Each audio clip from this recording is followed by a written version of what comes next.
are here for you to remember. And I'm still a little tipsy from my spiritual wine that I consumed during this course. So forgive me if I'm rambling, but I want to convey this love. And one must try. So these signs on the horizon would be for you to remember. They're beautiful. Look up, take them in, and remember the majesty of their creation. And dare I say that their creation is you.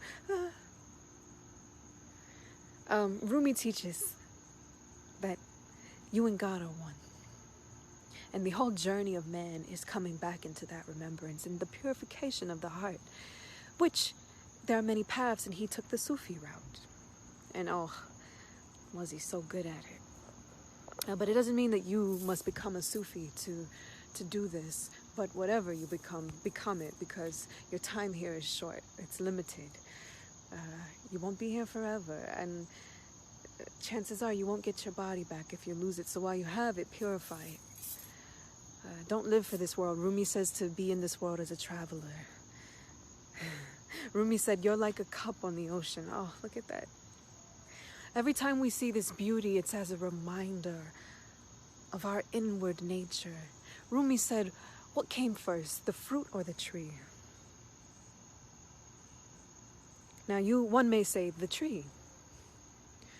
But Rumi would say no. It was the thought of the fruit that caused the irrigation, the sprouting of a trunk, and then the birthing of the limbs, and the rain that falls down, and the earth from which it grows, and then a fruit.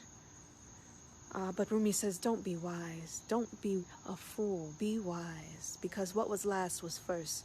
The thought of that fruit caused the earth to form, and the tree to grow, and the branches to spread.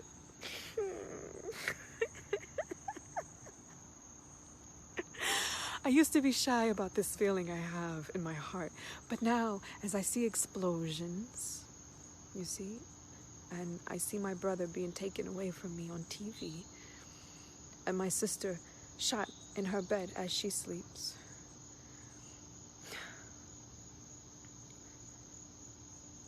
Rumi says, you think you know what time it is? It's time to pray. And he also says there are 1,000 ways to kneel and kiss the ground. Before I go, I want to say this. You are that fruit. You are the fruit, beloved. You are the reason for the tree. I know it may seem like you came last, but the thought of you came first, and you are the reason. Rumi says, when grapes turn to wine, they're wanting this. When the night sky pours by, they're really a crowd of beggars, and they're all wanting some of this. Please don't harp.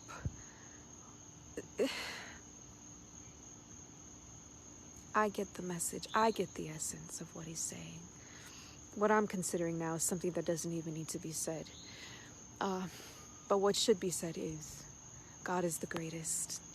And all praise is due to God. And you and God are one. You are the fruit. All right. So, my air of calm, sanity is shambled now, and you know who I really am. And so finally I'm free. I can be myself. I'm a dervish. I'm a lover of God, and these things make me feel like living. There's nothing else for me.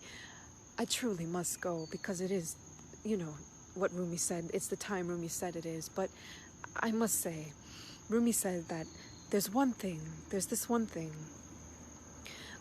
that if you do it, if you do nothing else in this world, eat your lunch, marry a woman, have a child, there's this one thing that if you do it and you don't do anything else, you've lived a successful life. But if you don't do this one thing, you've wasted your life. What is that one thing? your hair. No, it's astaghfirullah. It's remembering who you are. Remembering God. Zikr. Yes. You see, and so there are signs all around us, and he also says, be quiet.